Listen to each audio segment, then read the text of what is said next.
Hey guys, welcome back. Today we're going to be learning La Cucaracha. I'm going to play it first and then I'll walk you through it.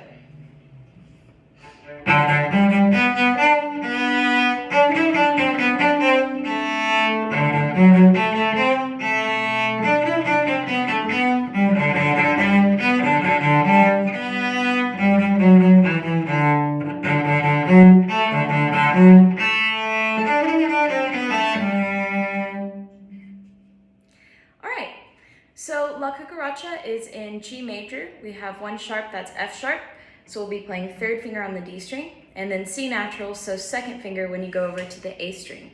We're also in 3/4 times. There's only 3 beats per measure. I'm going to start at the beginning, and what we need to talk about here is these shifts. So the first 2 measures are both in first position. In measure 3, we're going to shift. Where your 4th finger would normally go on D, your 3rd tape, you're going to put 2nd finger there. So we're going to do a finger replacement. Okay? And then we're going to play 2 for D, 4 for E. Then you go back to first position with 4th finger, and you stay in first position. So it looks like this.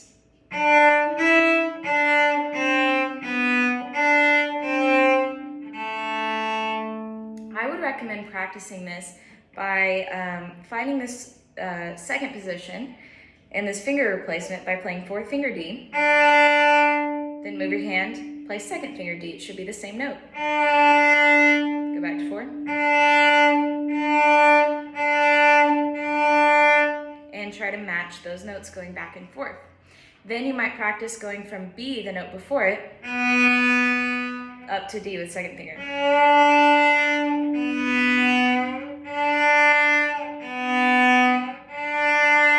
Then go very slowly.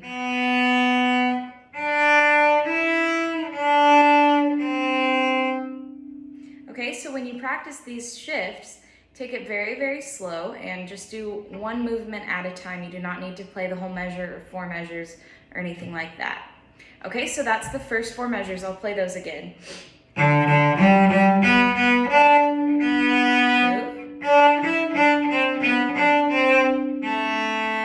Okay, going on. Exact same place. 2nd finger on D. Back to 4.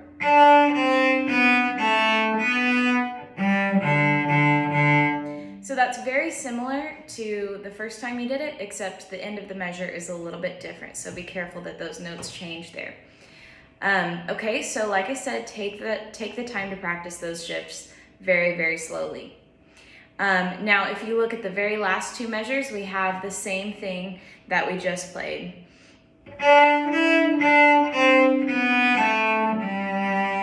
Except there's a slur there at the end. It's going to start oboe though.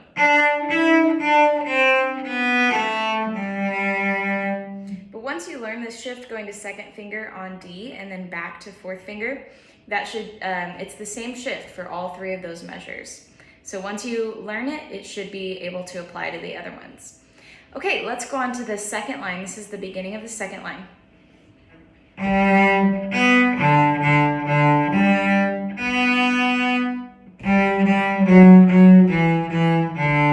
Rest.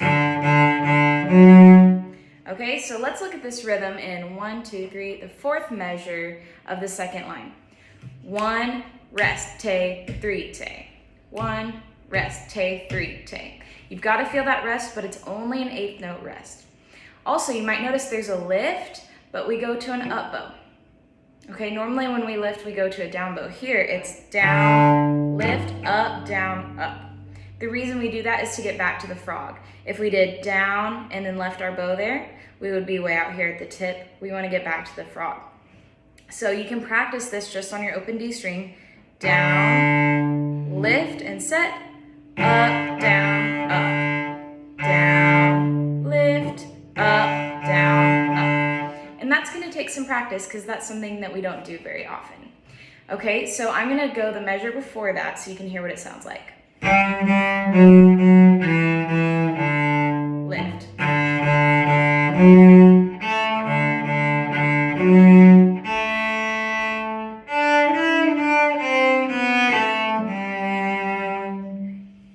so that's the hardest thing rhythmically there is that 1, te, 3, te. You've really got to feel that rest. Now, if you know this song and how it goes and how you sing it, this rhythm is slightly different. The real song has syncopation, which means playing notes off of the beat, and this one is a much more straight rhythm. So make sure when you're learning this that you're paying attention to how the rhythm is written on the page and not playing it exactly how you know that it should sound. All right, it's kind of like a lame or watered down version of the real song, but you've got to play the rhythm that's written. Okay, so that's all I have for you. Practicing the shifts and then that rhythm there at the end, and you should be good to go on this. All right, I'll see you next time.